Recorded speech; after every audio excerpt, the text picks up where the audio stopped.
Welcome to Luca and Miguel. Enjoy the video. In this video, I will explain how to make ramen more tasty. First, let's elevate your ramen's foundation. Start by sautéing fresh garlic and ginger in a little oil before adding your liquid. This simple step builds a fragrant base. Then, swap out plain water for a quality chicken or vegetable broth. Finally, stir in a teaspoon of soy sauce or a dollop of miso paste to unlock a deeper, more complex umami flavor that truly transforms your bowl.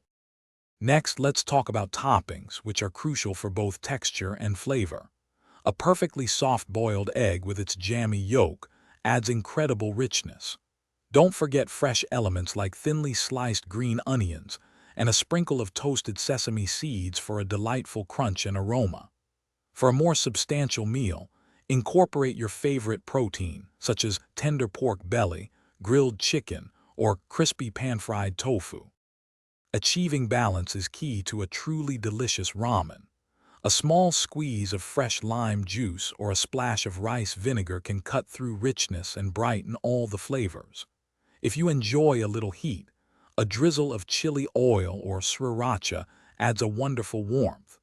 For an extra layer of savory depth, consider a tiny dash of fish sauce or a pinch of white pepper to round out the profile.